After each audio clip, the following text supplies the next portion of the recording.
Siti Mas ASPD FPD selaku Prodi ISD, yang terhormat Bapak Ibu dosen dan pemateri kita pada pagi ini Bapak Arsyad Fardani serta teman-teman yang kami banggakan. Nah, sebelum acara kita mulai, marilah kita panjatkan puji syukur kehadirat Allah Subhanahu wa taala yang telah melimpahkan nikmat dan karunia-Nya kepada kita semua. Tak lupa sholawat serta salam mari kita curahkan kepada Nabi besar Muhammad SAW sehingga kita dapat berkumpul dalam acara webinar series pertama dengan tema metode konten analisis. Baiklah, peserta webinar sekalian, langsung saja kita memasuki acara yang paling kita tunggu, yaitu penyampaian materi dari Bapak Arsyad kepada Bapak Arsyad. Kami persilakan.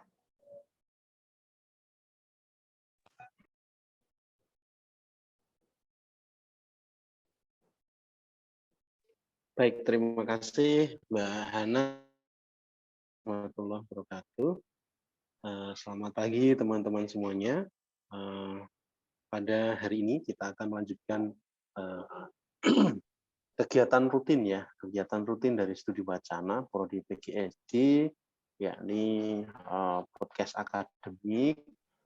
Pada hari ini kita akan mencoba membahas mengenai metode konten analisis. Nah, ini saya coba share screen, kok gagal terus ya dari tadi ya.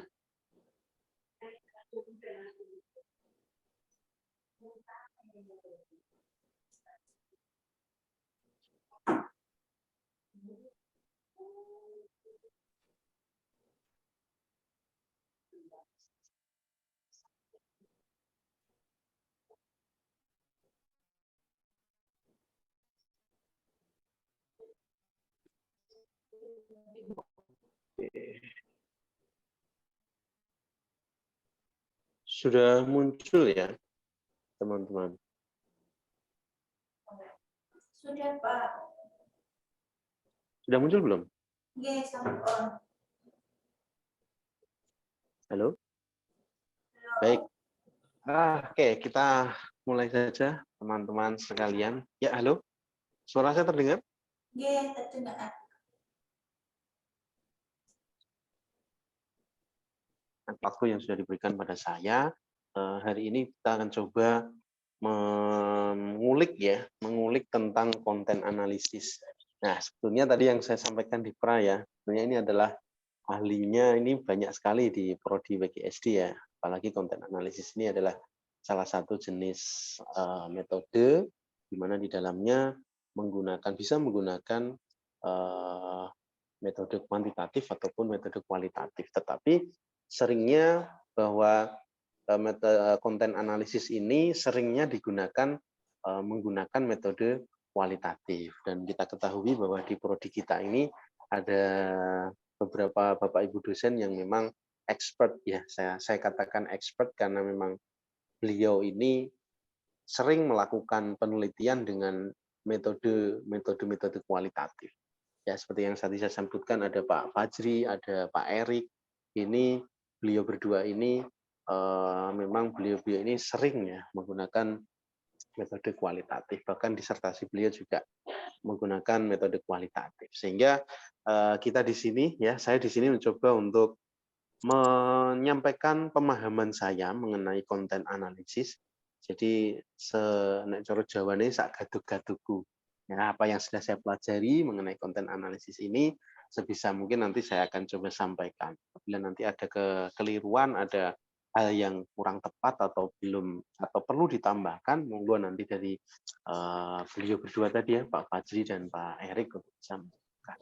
Baik teman-teman sekalian, jadi konten analisis ini merupakan salah satu metode penelitian yang digunakan di dalam penelitian baik itu secara akademis ataupun penelitian-penelitian non akademis lainnya ya.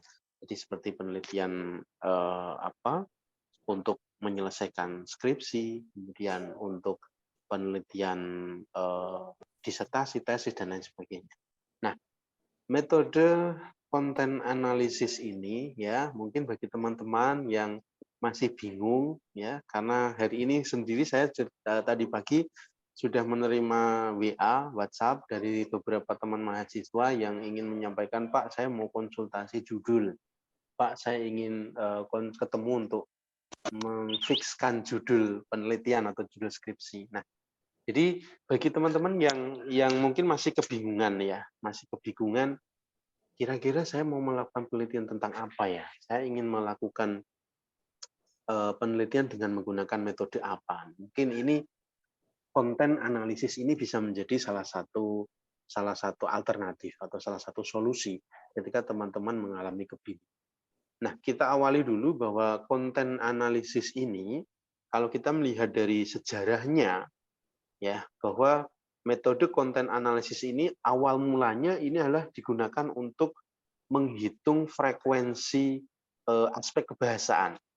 Jadi dia digunakan untuk menghitung aspek kebahasaan yang ada di dalam sebuah naskah, entah itu unsur kata, unsur frasa, unsur kalimat, atau unsur ungkapan yang ada di dalam sebuah naskah atau teks. Nah, di mana menghitung frekuensi kata, frekuensi frase, frekuensi kalimat, dan seterusnya tadi, atau yang disebut dengan aspek kebahasaan ini, ditujukan untuk mengetahui bagaimana sih sebetulnya sifat dari penulis teks itu, bagaimana sifat karakter dari penulis naskah tersebut. Misal sebuah novel karya Ani Asmoro. Bagaimana sih sebetulnya karakteristik dari Ani Asmoro ini itu tercerminkan dari karya-karya novelnya. Ya, jadi bisa dilihat dari seberapa banyak frekuensi kata, seberapa banyak frekuensi kalimat yang sering digunakan. Apakah dia sosok orang yang romantis, apakah dia sosok orang yang menggebu-gebu, ataukah dia sosok orang yang kritis, ini bisa dilihat dari frekuensi kata, frekuensi kalimat yang ada di dalam naskah karya Ani Asmoro ini. Kemudian selain untuk mengetahui sifat atau karakter dari penulis itu sendiri, analisis konten atau konten analisis ini juga Sing pas gawe pas ning nggone anu ka lho, pas gawe ning Solo.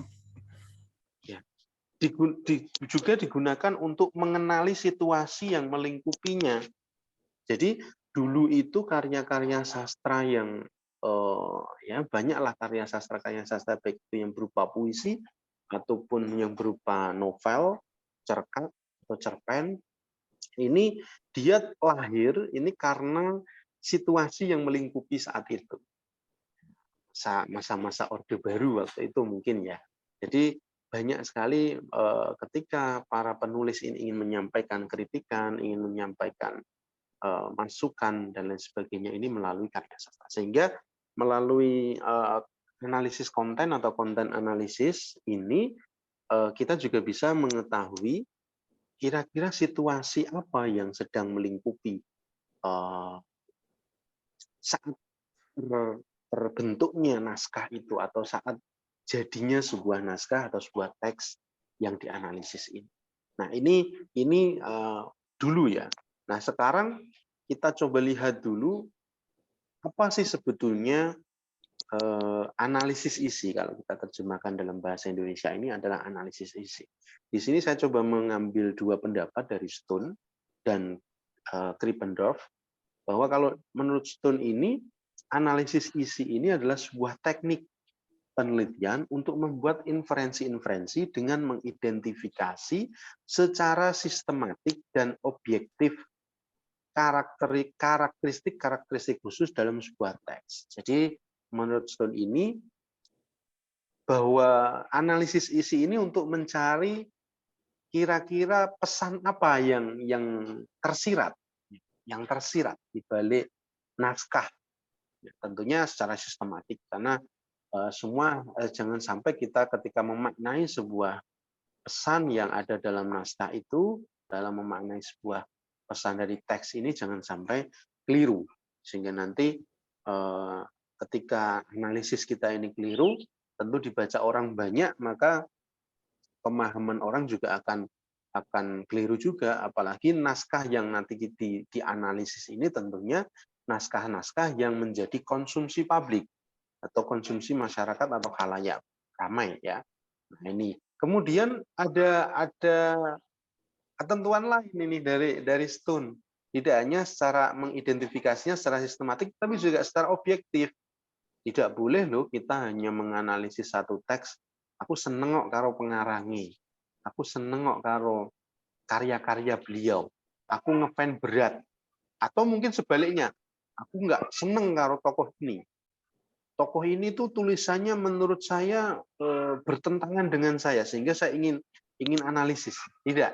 Tetapi tentunya apa yang menjadi objek kajian dalam analisis isi ini tentunya hal-hal yang menurut bagian khalayak ini menjadi hal yang menarik untuk dianalisis atau menjadi hal-hal yang kontroversi, ya, menjadi hal-hal yang kontroversi. Contoh kalau yang saat ini yang lagi ramai ya, itu kan rencana Kemenak menaikkan biaya haji ya. Yang ini banyak sekali berseliweran berita-berita yang kontroversial terkait ini. Nah, mungkin itu juga bisa dikaji dalam analisis isi ini ya. Jadi analisis isi dari teks berita mengenai rencana kenaikan ongkos ibadah haji. Nah, ini menjadi bukan berarti terus tadi kalau kita tidak objektif, bukan terus saya nganalis gak seneng karo menteri ini ya. Saya gak seneng karo menteri agama nih, apalagi kalau sudah membawa nama-nama golongan ya. Wah, menterinya wong NU, aku wong mohon maaf, aku wong Muhammadiyah misalnya. Saya nggak suka. Nah, tidak, tapi hal-hal yang menjadi kontroversi. Nah, kemudian menurut Krippendorff ini sendiri menerjemahkan bahwa analisis isi ini adalah teknik penelitian untuk membuat interferensi yang dapat ditiru, ya, dan datanya sahih, ya, dengan memperhatikan konteksnya. Bahwa sama dengan Stone tadi ya, jadi dia untuk mencari pesan yang tersirat dari teks atau naskah yang akan dianalisis, tetapi ini lebih ke arahnya agar pesan tadi bisa ditiru, bisa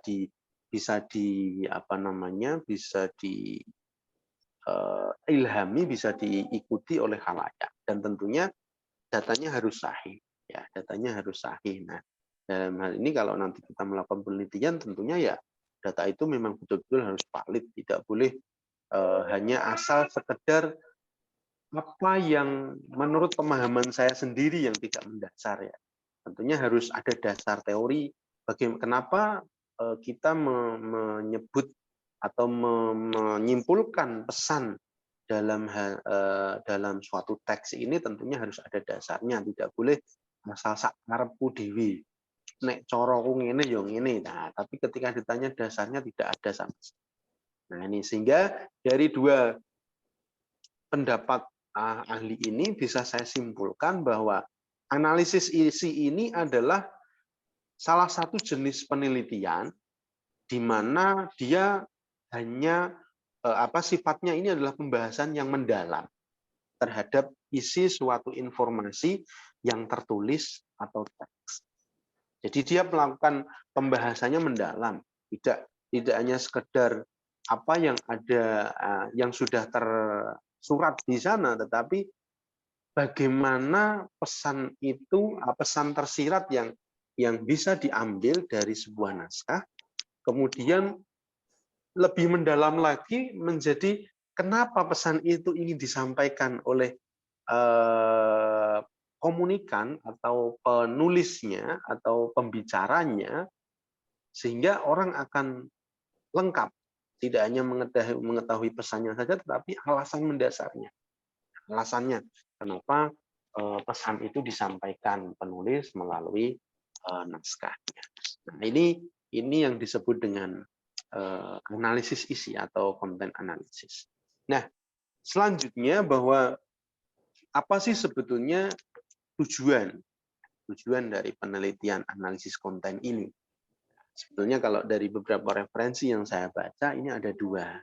Ya, yang pertama adalah menggambarkan karakteristik pesan, dan yang kedua adalah menarik kesimpulan penyebab dari suatu pesan. Tadi yang saya sampaikan bahwa tidak hanya menganalisis pesan apa yang tersirat di dalam teks atau naskah itu saja, tetapi lebih mendalam lagi sampai pada menarik kesimpulan penyebab.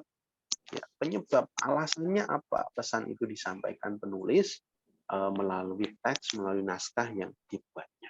Nah, yang pertama adalah menggambarkan karakteristik pesan, bahwa analisis isi ini digunakan untuk menggambarkan pesan dari sumber yang sama, tetapi waktu yang berbeda. Artinya satu naskah yang sama ini bisa dianalisis meskipun waktunya berbeda.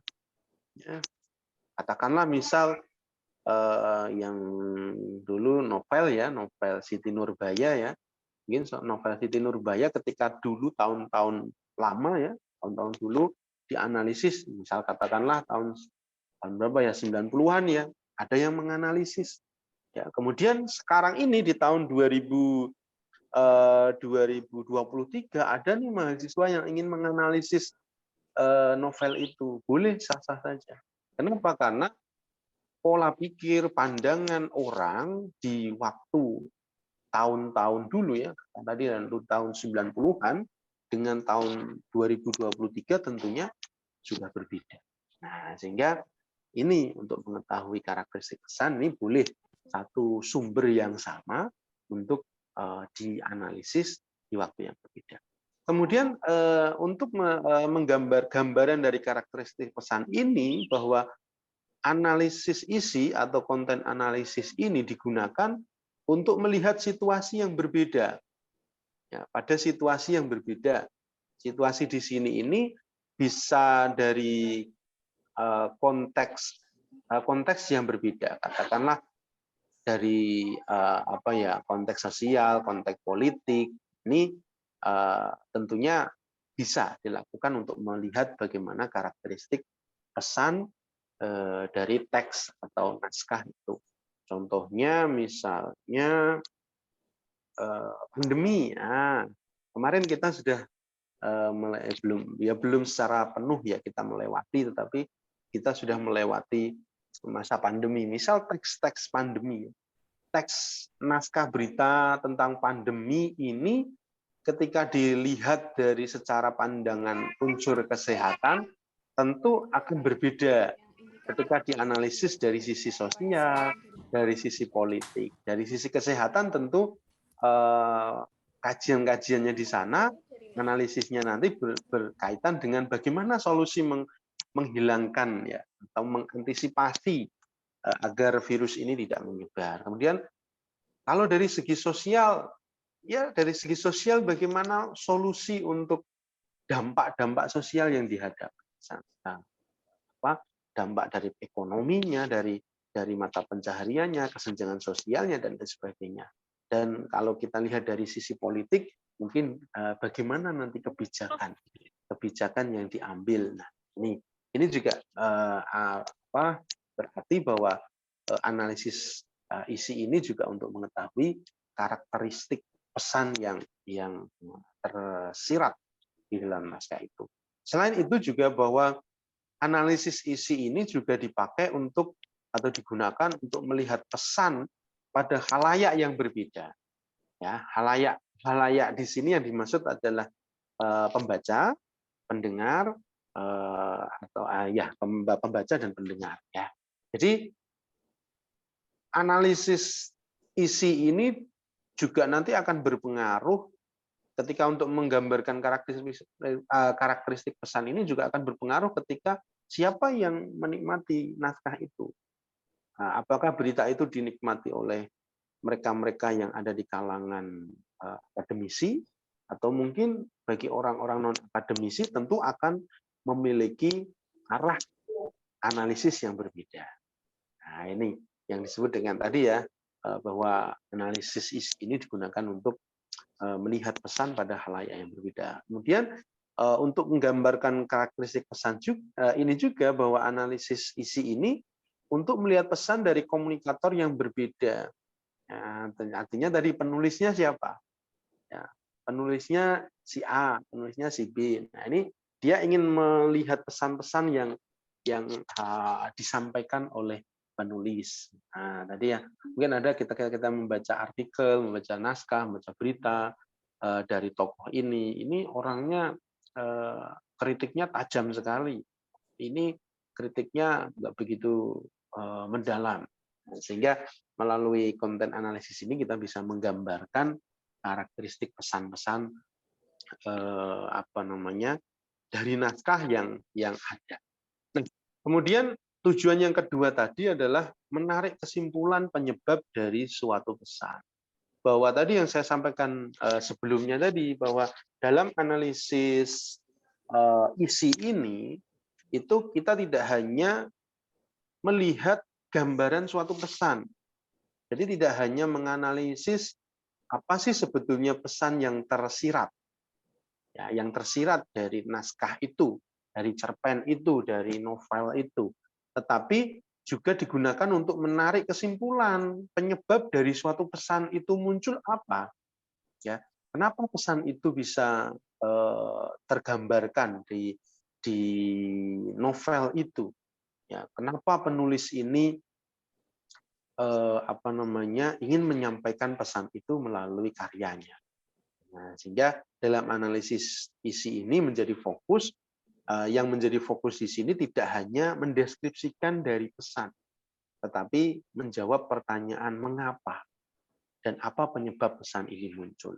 Nah, ini jadi kalau saya sering kalau misalnya teman-teman mahasiswa ya, kalau kamu ingin penelitian kualitatif atau ingin penelitian naskah, ya, itu jangan hanya sekedar analogikan di depan saya ada botol minum, kemudian dideskripsikan saja atau dinarasikan saja. Oh, dideskripsikan botol ini ada tutupnya, kemudian ada labelnya dan lain sebagainya. Tetapi lebih mendalam lagi, kenapa dipilih itu, kenapa memilih model tutup dengan seperti ini, mengapa labelnya dibuat seperti itu, sehingga penelitian analisis konten ini lebih mendalam, tidak hanya sebatas pada mengetahui apa sih pesan yang ingin disampaikan saja, tetapi lebih sampai pada apa alasan dan penyebab munculnya pesan-pesan tersebut. Nah, ini adalah tujuan dari konten analisis. Nah, kemudian kalau kita ingin melakukan sebuah penelitian, tentunya ingin melihat keuntungan, ya, kelebihan dan kekurangan. Karena teman-teman mahasiswa ini kalau penelitian biasanya, Pak, saya ingin penelitiannya yang cepat, ya. Nggak ada itu penelitian yang cepat, ya. Nggak ada penelitian yang cepat, nggak ada penelitian yang mudah. Ya, cepat tidaknya itu ya tergantung dari diri kita.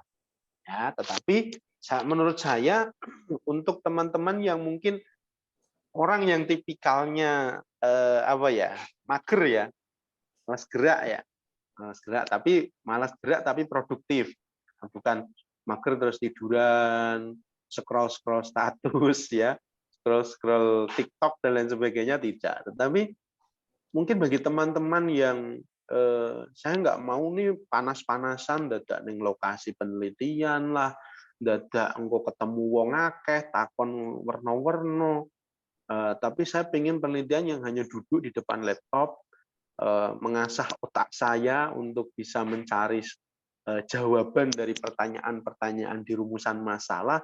Ya, mungkin menurut saya analisis isi ini atau konten analisis ini menjadi solusi. Kenapa? Karena konten analisis ini memiliki beberapa kelebihan. Ya, yang pertama adalah objeknya ini media, bukan manusia.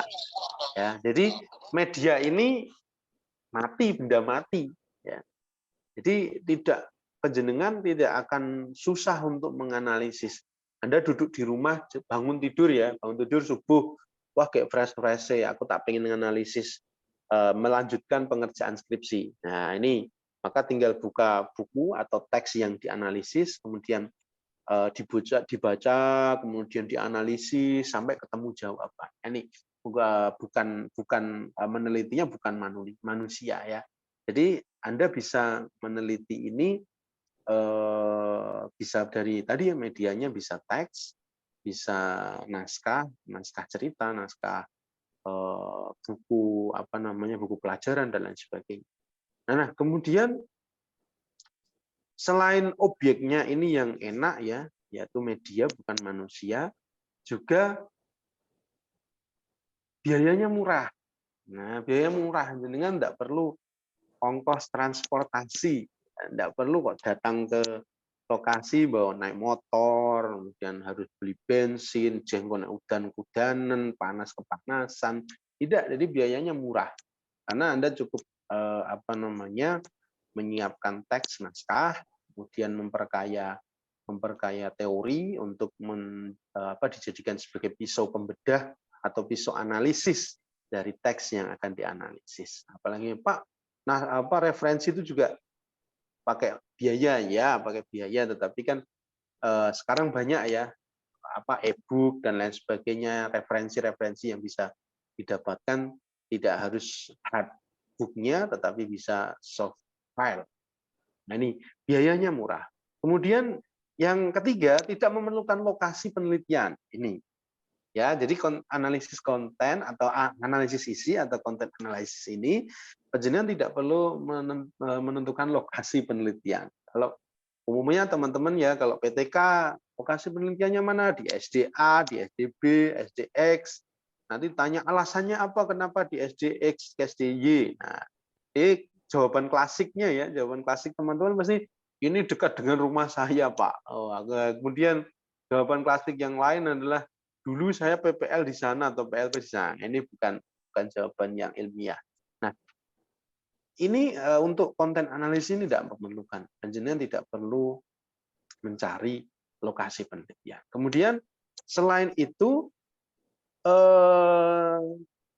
analisis isi atau konten analisis ini bisa juga digunakan untuk mengganti penelitian survei.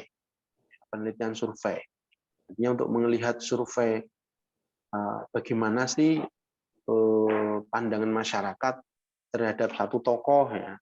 Apalagi kalau tokohnya ini diktator ya. Contoh misalnya penjenengan ke Korea Utara nih, mau melihat karakternya Kim Jong Un. Ya, Kim Jong Un ya. Bagaimana karakter orang ini? Nggak mungkin dong penjenengan survei ke masyarakatnya Korea Utara ya. Nah, orang-orang yang gelem buka suara karena di sana kan tidak berani tidak mudah memberikan statement. Nah, melalui analisis isi ini, Anda bisa melihat karakter tokoh itu bagaimana sih melalui bisa dari pemberitaannya, kemudian dari statement beliau, dari cara beliau memimpin, dari hasil kebijakan-kebijakannya, ini bisa dianalisis sehingga bisa digunakan untuk alternatif penelitian survei. Kalau tidak bisa dilakukan, bisa menggunakan analisis isi. Dan yang terakhir, kelebihannya adalah melihat bentuk komunikasi melalui teks. Tadi kita tidak menggunakan objeknya tidak manusia, melainkan media ya, berupa teks atau naskah. Nah, sementara kekurangannya, kalau kelebihan pasti ada kekurangannya, ya kan nggak mungkin ada enak etok ya, kecuali di swarga ya. Kalau di surga ini enak kabeh. Nah, kekurangannya ada dua menurut saya. Dari beberapa referensi yang saya baca ada dua. Yang pertama adalah kesulitan menentukan data yang memuat pesan. Ya ini tadi, karena tadi saya sampaikan bahwa nanti kalau Anda melakukan konten analisis, jenengan harus menganalisisnya dengan seksama, dengan teliti dan mendalam. Karena untuk menentukan sumber data, menentukan data dan sumber data ini yang benar-benar memuat pesan yang ingin disampaikan penulis ini tidak mudah. Maka perlu dalam analisis konten analisis atau analisis isi nanti, panjenengan harus mengulang-ulang bacaannya terus, naskahnya ini dibaca lagi, per kalimatnya dibaca lagi, kemudian per kata, per frasa dibaca kembali, per segmen cerita dibaca ulang lagi untuk bisa menyimpulkan pesan apa yang disampaikan melalui naskah tersebut. Dan tadi tidak hanya pesan, tetapi sampai pada apa penyebab pesan itu tersampaikan. Dan yang kedua, bahwa ini menghabiskan waktu cukup lama kalau menurut saya, ya. Tapi tergantung, kembali lagi karena waktu ini relatif ya, tergantung bagaimana panjenengan melakukan analisis ini ya. Kalau memang tingkat analisisnya ini sudah tajam, maka ya tidak membutuhkan waktu lama sebetulnya. Hanya kalau nanti ketika menganalisis kemudian timbul pertanyaan lagi yang harus panjenengan jawab, maka perlu lagi analisis mendalam. Nah, ini adalah kelebihan dan kekurangan. Nah, kemudian apa sih yang harus kita lakukan kalau kita ingin menggunakan konten analisis ini untuk penelitian kita? Ya, jadi ada prosedurnya. Ya, kalau kita sampaikan, kalau tadi disampaikan di awal bahwa objeknya adalah teks naskah. Bukan berarti semua naskah, ketika kita menganalisis naskah ya, tidak berarti itu masuk pada jenis analisis isi atau konten analisis. Selama prosedur ini dilakukan, maka itu bisa disebut sebagai konten analisis atau analisis isi. Tetapi kalau prosedur-prosedur ini yang menjadi syarat ini tidak dilakukan, maka ya bukan kita, tidak bisa kita menyebutnya sebagai konten analisis. Yang pertama adalah menentukan topik penelitian. Jadi awal yang harus Anda tentukan adalah topiknya. Saya ingin menganalisis teks ini apa sih, dari segi apa? Contoh misal ya, saya tertarik dengan satu film atau film kartun ya, katakanlah film kartun. Tetapi di situ ada banyak sekali unsur apa ya, kata-kata yang mungkin tidak baik ya, mungkin negatif, ya, kata-kata negatif. Nah, maka topik penelitian saya adalah ujaran-ujaran negatif dalam sebuah film.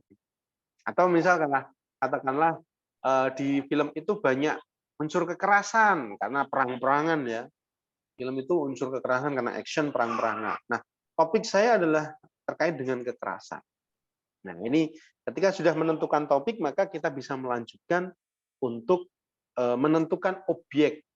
Objek apa yang akan kita teliti? Apakah tokohnya?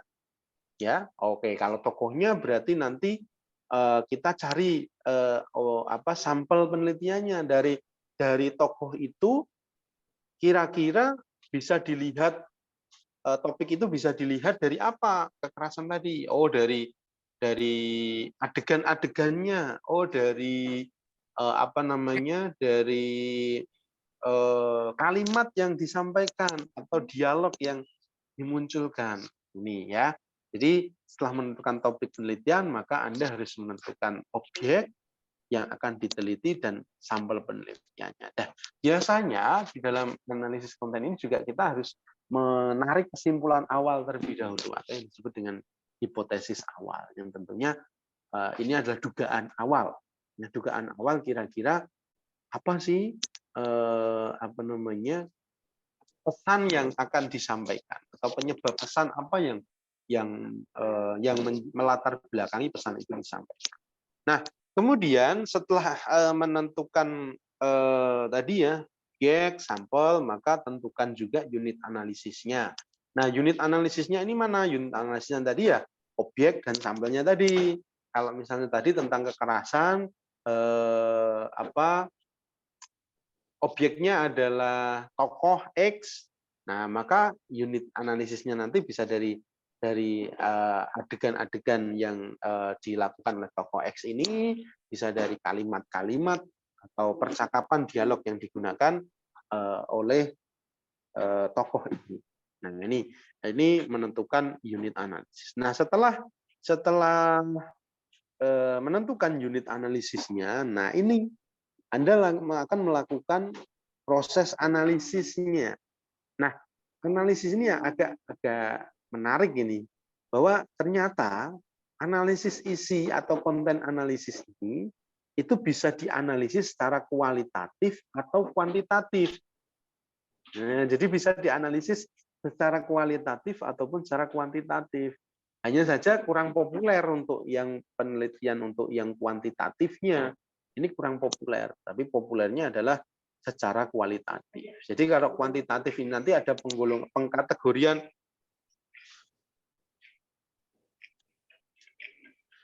Aduh, HP ini kayak. Ya, ada pengkategorian pekategorian. Oke, sebentar.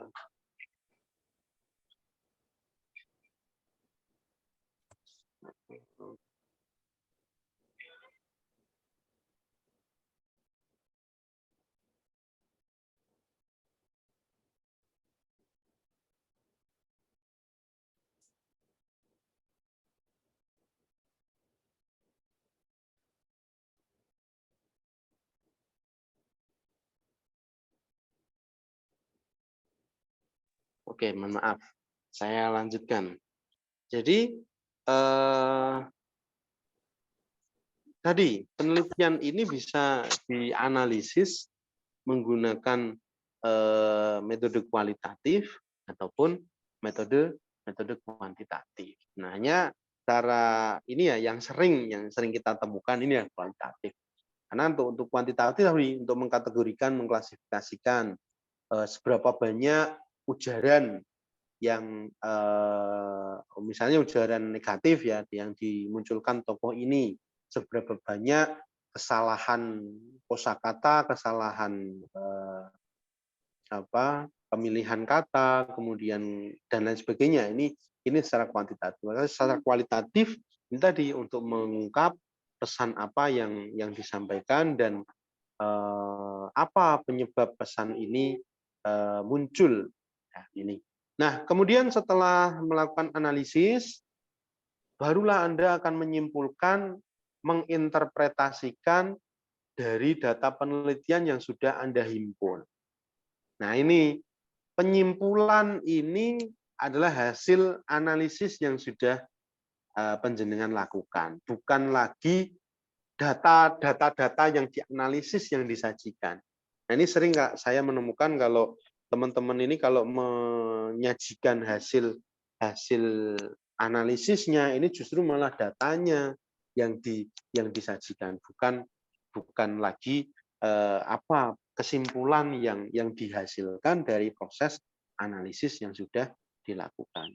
Nah, tadi ya saya sebutkan bahwa analisis konten ini bisa dilakukan menggunakan data kualitatif dan secara kualitatif ataupun secara kuantitatif.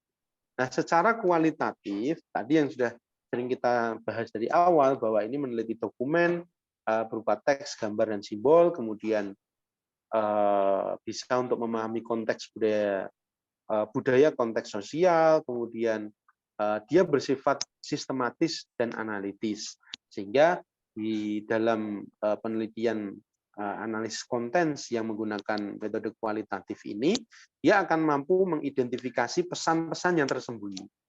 Jadi pada kuncinya untuk yang kualitatif ini adalah yang dianalisis adalah pesan-pesan yang tersirat, bukan hanya pesan-pesan yang tersurat.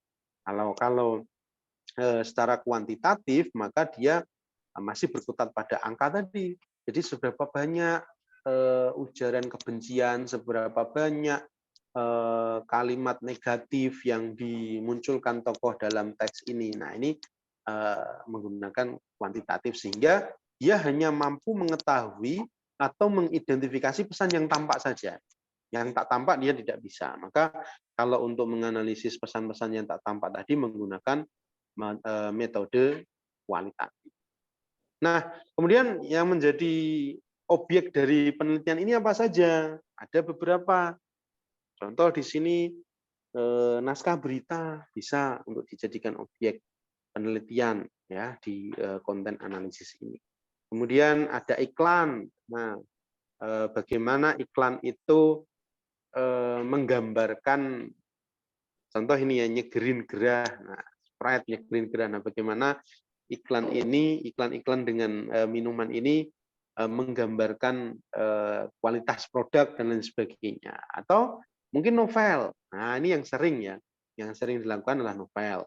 Novel, karakter tokohnya bagaimana, atau apa, sosok apa ya, kepahlawanan. Nah, sosok kepahlawanan dalam novel ini tergambarkan. Nah, ini bisa dijadikan sebagai objek penelitian. Kemudian naskah guritan atau puisi ini juga bisa dijadikan sebagai objek penelitian. Selain itu juga naskah pidato anak ini juga bisa. Kalau nanti penjenengan sudah di sekolah dasar, sudah di SD, ada nih beberapa naskah-naskah pidato karya anak dianalisis untuk melihat karakter si A ini bagaimana sih, karakter si B ini bagaimana sih. Nah, ini bisa menggunakan naskah pidato karya siswa untuk dijadikan sebagai objek penelitian. Nah, kemudian ada cerkak. Nah, cerkak bisa dilihat di sana unsur naratifnya bagaimana. Nah, kemudian struktur struktur teksnya bagaimana, ini bisa. Nah, kemudian ada WhatsApp group. Nah, WhatsApp group ini bisa misalnya dari WA group ini apakah terjadi alih kode campur kode dalam percakapan di sana.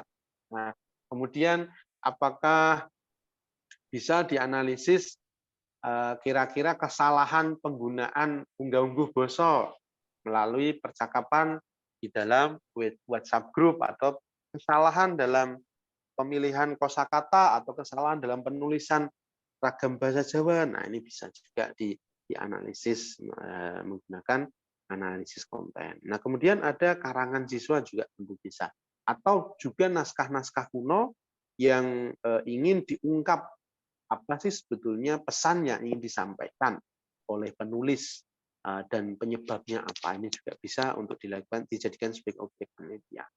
Nah, ada beberapa contoh di sini ya, ada beberapa contoh penelitian analisis konten yang sudah dilakukan. Nah, ini sudah dipublikasikan. Contohnya di sini ada nilai peduli sosial pada film animasi Nusa dan Rara. Nah, ini juga dilakukan oleh mahasiswa PGSD. Jadi di sini dia menganalisis peduli sosial, bentuk nilai peduli sosialnya apa yang ada di dalam film Nusa dan Rara. Nah, kemudian ada juga nilai religius dan toleransi pada film animasi Nusa dan Rara. Nah, ini bisa dilihat ada satu teks atau ada satu media, yakni film, ya, yang sama tetapi dianalisis dua orang yang berbeda, sehingga pandangannya akan berbeda. Ya, yang satu dia melihat dari sisi nilai peduli sosialnya. Nah, yang satu ini menganggap bahwa film ini muat bukan syarat akan muatan nilai religius dan toleransi, sehingga satu media dikaji dari dua sudut pandang yang berbeda. Kemudian ada lagi di sini nilai toleransi pada film Semesta karya Khairunisa. Ini juga dia memotret nilai-nilai toleransi, bagaimana sih bentuk dari nilai-nilai toleransi yang ada di dalam film ini. Nah, kemudian ada juga nilai pendidikan karakter dalam kumpulan cerita Raja Gembul karya Susilo-Tour. Nah, ini saya masih ingat betul ini, yang bersangkutan ini ternyata melihat bahwa sosok Susilo-Tour ini sosok orang yang menginspirasi banyak penulis, sehingga dia ingin mencoba melihat apa sih sebetulnya pendidikan karakter yang ingin ditanamkan oleh Susilo-Tour melalui kumpulan cerita-ceritanya. Nah, kebetulan yang diangkat saat itu adalah cerita Raja Gembul. Nah, kemudian ada juga, nah ini nilai-nilai moral dalam Serat Wedotomo dan Pendidikan Budi Pekerti. Ini naskah kuno yang bisa dianalisis dianalisis menggunakan konten analisis untuk melihat nilai-nilai moralnya. Kemudian ada analisis struktur dan nilai konservasi pada beberapa puisi, pada antologi puisi bersiap menjadi dongeng. Ya, ini untuk dilihat strukturnya dan nilai konservasinya ada di mana. Kemudian ada alih kode, campur kode dalam grup WhatsApp mahasiswa program pasca sarjana Universitas Widya Dharma Klaten. Ini dijadikan sebagai bahan ajar sosiolinguistik. Kemudian ada majas Rani Peduli karya Handoyo Wibowo. Ini untuk melihat majas-majas apa yang digunakan pengarang, ya tentunya saja bentuk majasnya saja, tetapi alasan Handoyo Wibowo ini menggunakan majas itu seperti apa. Kemudian ada yang terakhir, ini adalah heroisme dalam serat Ronggolawe, di mana sosok peneliti ini melihat bahwa di dalam serat Ronggolawe ini Raden Wijaya ini memiliki sosok herois atau heroiknya atau karakter kepahlawanan di dalam serat Ronggolawe ini. Nah, teman-teman, kira-kira itu saja yang bisa saya sampaikan. Pada intinya, kalau bisa saya tarik kesimpulan, ketika panjenengan menggunakan konten analisis sebagai metode dalam penelitiannya, panjenengan harus mendalam ketika melakukan sebuah analisis teks atau analisis naskah tersebut. Tidak bisa panjenengan asal menggunakan pemahaman pribadi. Nah, tidak bisa menggunakan pemahaman pribadi atau ada unsur kesukaan atau ada unsur tidak suka, ya, sehingga nanti hasil yang Anda lakukan, hasil analisis yang Anda lakukan ini akan memberikan dampak yang kurang baik juga. Karena apa? Karena hasil analisis ini nanti tentunya akan dikonsumsi oleh masyarakat umum, oleh para akademisi atau beberapa halayak yang memiliki kepentingan untuk mencari solusi dari permasalahan-permasalahan yang timbul dengan adanya naskah tersebut. Nah, oke, terima kasih untuk kesempatannya. Saya kembalikan ke moderator.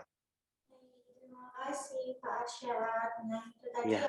adalah pemaparan materi dari Bapak Arsyad Rajani. Untuk teman-teman yang mungkin masih bingung atau masih ingin mengetahui lebih dalam apa sih itu metode analisis, silakan bisa bertanya melalui chat maupun bisa langsung raise hand saja.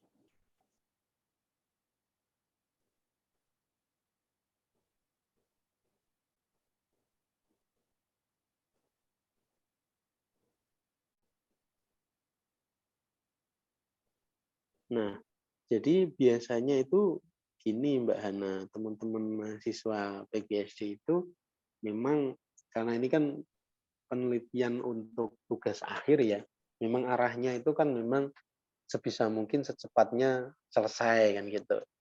Arah tujuannya kan bendang lulus, bendang kerja kan gitu.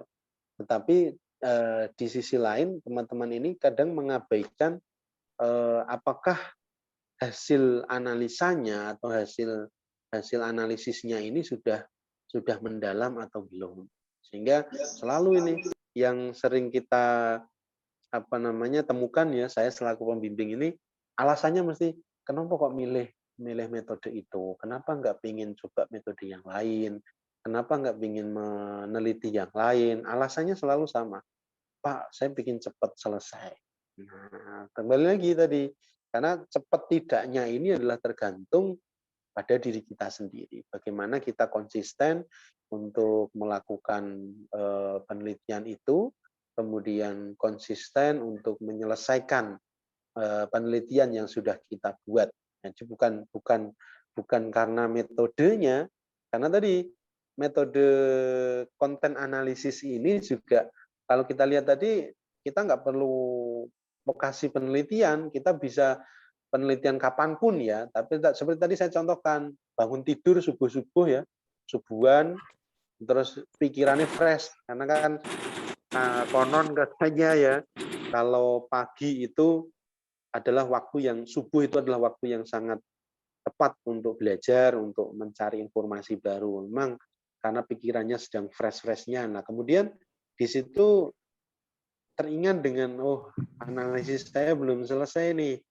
Nah, kemudian bukalah objek dari penelitian tadi, misal katakanlah naskah novel ya, naskah novelnya dibuka, dibaca kembali dari awal, apa materinya apa, kalimat demi kalimat, kata demi kata, kemudian dilakukan analisis, hasil analisisnya ketemu ditulis, kemudian dari hasil analisis itu ketemu lagi, timbul pertanyaan baru lagi, analisis lagi. Nah, sehingga memang dari segi waktu bisa lebih cepat, tetapi juga bisa apa namanya bisa lama tergantung dari peneliti itu sendiri. Gitu, Mbak Hana.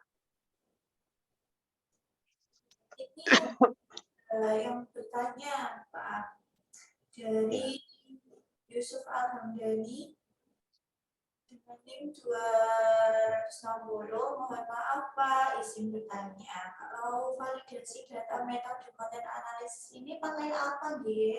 Terima kasih. Ya. Baik.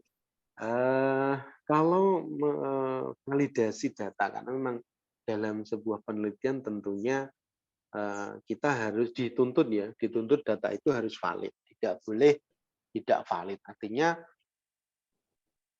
arah tujuannya adalah bahwa analisis kita nanti benar. Nah, untuk analisis isi ini kita bisa menggunakan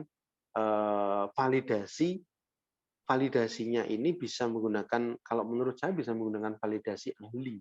Artinya ketika hasil analisis kita sudah kita sajikan, kita kita simpulkan, kemudian kita bisa melakukan diskusi dengan ahli-ahli di bidangnya. Contoh misalnya hasil analisisnya ini tentang karya puisi ya, mungkin tadi konservasi dalam kumpulan puisi, maka bisa melakukan diskusi dengan orang-orang yang expert di dalam bidang sastra puisi untuk menyajikan ini hasil analisa saya dengan berbagai macam argumen, sehingga nanti bisa betul-betul ditemukan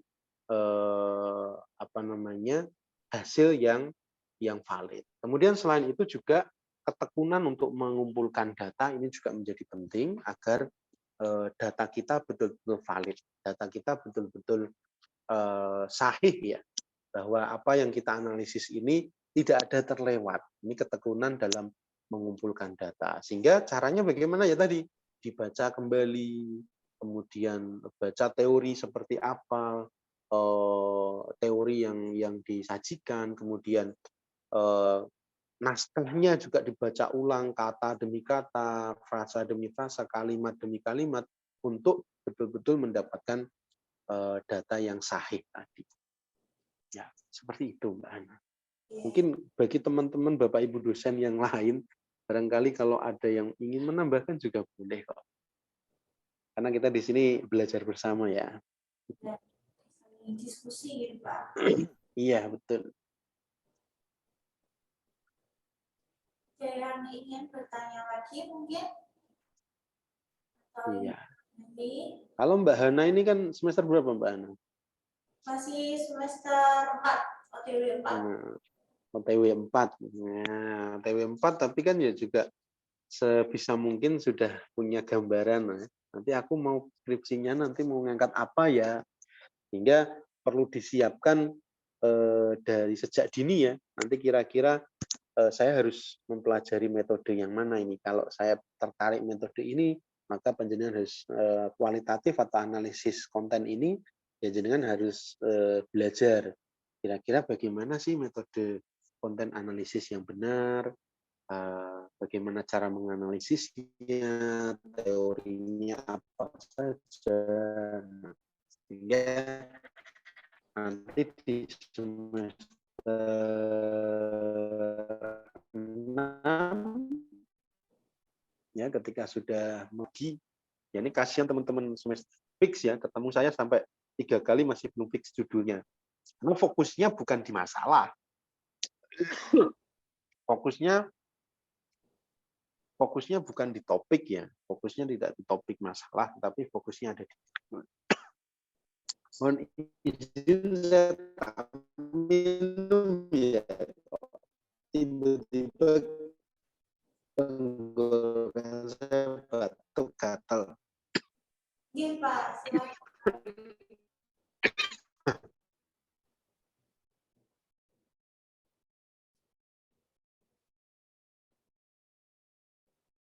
Ya, teman-teman yang ingin bertanya lagi atau kakak-kakak yang sedang bingung, aku nanti mau pakai metode analisis apa aja ya, gitu bisa tanya. Ya, oke, terima kasih. Nah,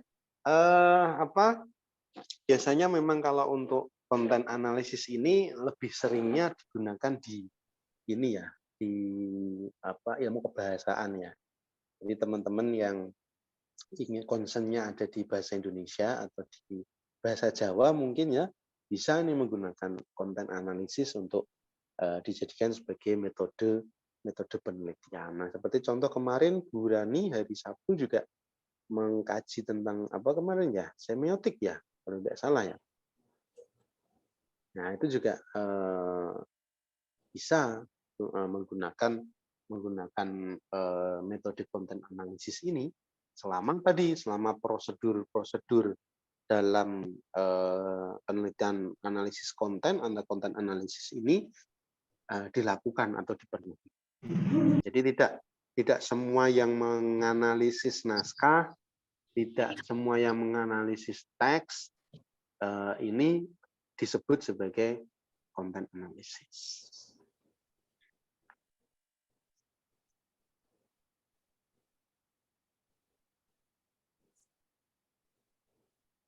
Sepertinya ini teman-teman udah pada ini ya Pak, sudah paham, udah Semoga saja paham. Atau mungkin karena cuacanya yang mendung ya Mbak ya. Di sini tadi terdengar suara geluduk ya. Waduh, ini mudah-mudahan tidak hujan ya, karena mungkin hawanya sadu, mendengarkan suara saya juga rodok mendayu-dayu terus akhirnya ngantuk ini. Ya, Pak. Apalagi kalau kita lihat kan banyak yang off cam ya. Oke, kek nah ya HP ini disalahke ngerti-ngerti gue zoom mati dewi. Oke, iya. Ini ada yang bertanya lagi, Pak. Ya.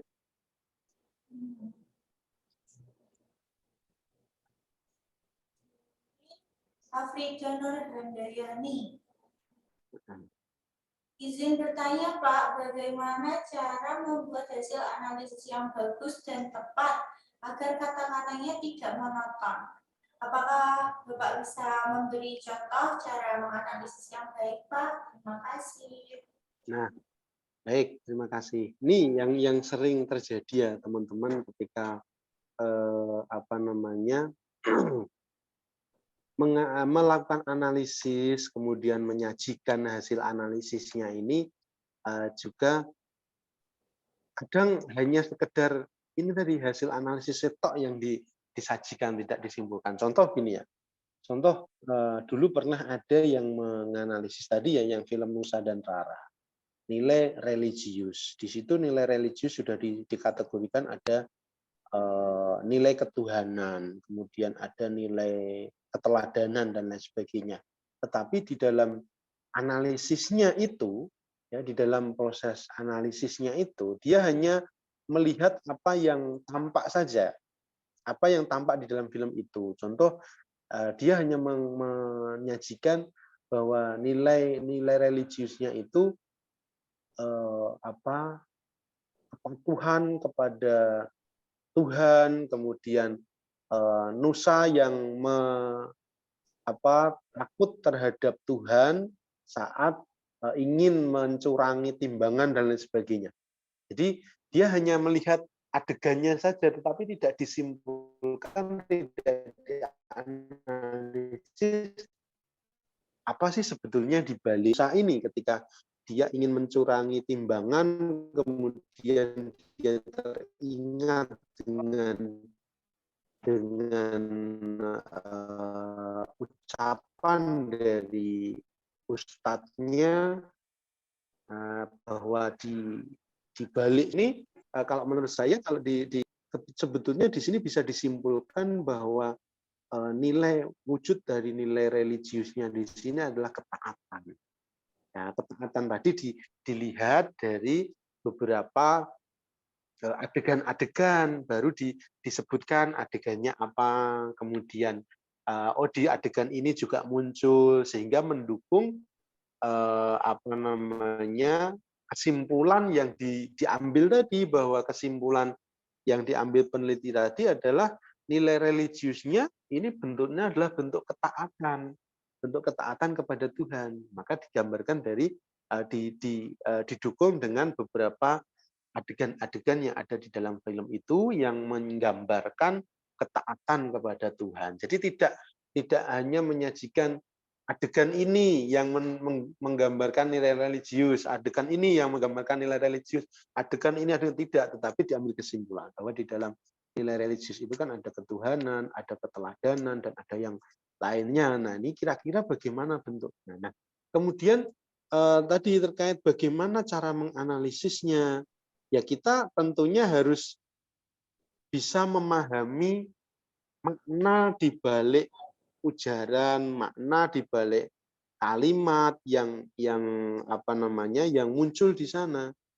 Jadi kalau panjenengan ingin menganalisis iso tepat, yo panjenengan harus banyak mempelajari beberapa teori-teori kebahasaan, ya.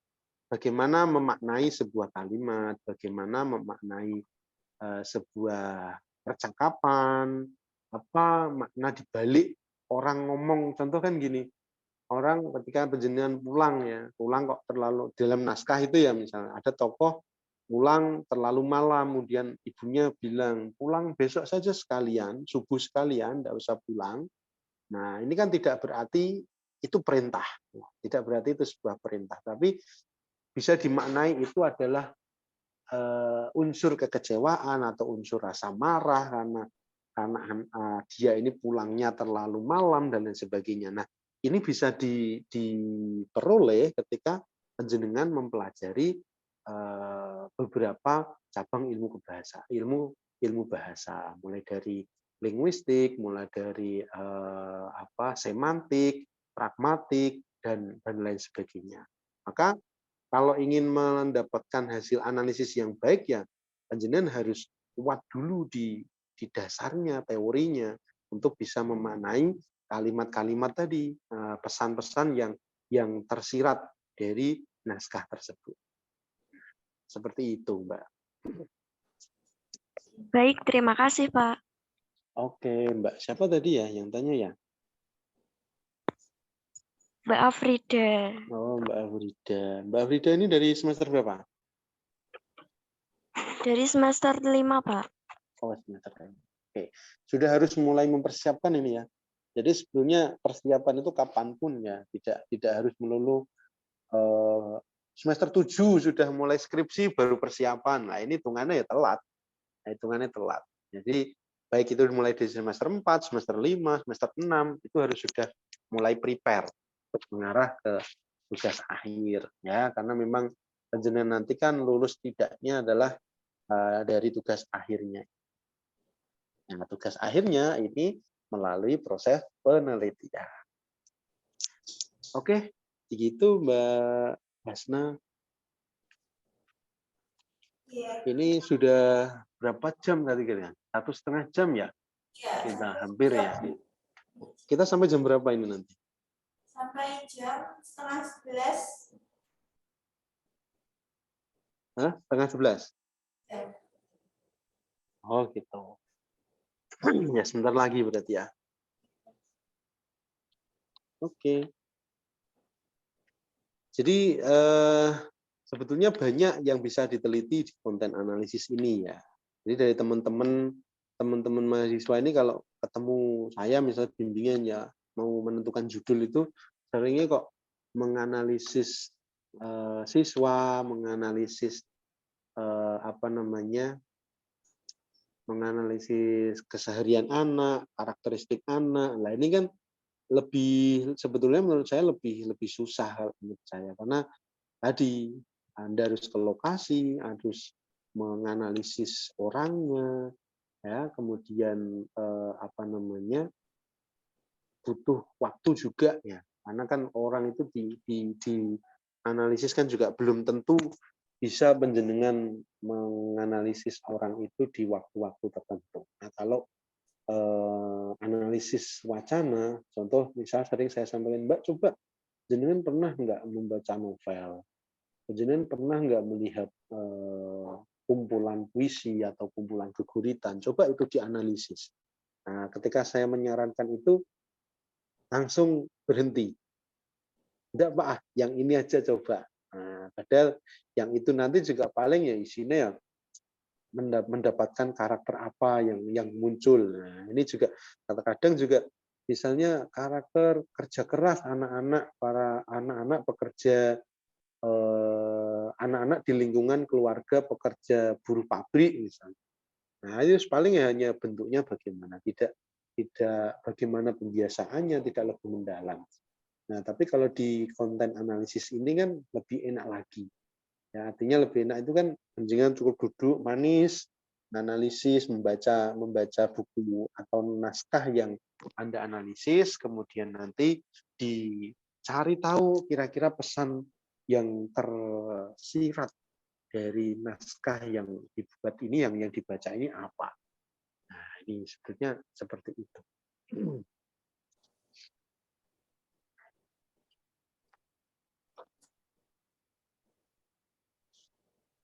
Oke, ini sepertinya sudah tidak ada lagi yang bertanya ya, Mbak Hasna ya. Ya, ini sepertinya udah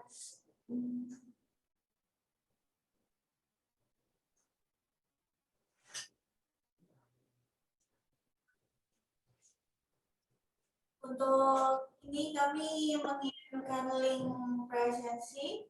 Dan sekarang kita akhiri studi wacana pada series pertama di tema metode konten analisis. Terima kasih Pak Arsyad dan terima kasih teman-teman yang sudah join, Bapak Ibu dosen yang sudah join. Sampai jumpa lagi di webinar kita berikutnya.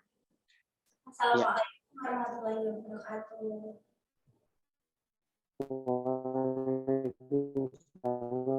Terima kasih banyak Mbak Hasna selaku moderator, kemudian Bu Rani yang di balik layar dari studi wacana ini, Pak Dr. Nur Fajri, ya, terima kasih untuk kesempatannya. Kurang lebihnya saya mohon maaf ya, nanti kalau ada yang keliru bisa dibetulkan biar saya juga sambil belajar lagi bagaimana metode penelitian di jenis yang kualitatif. Terima kasih. Assalamualaikum.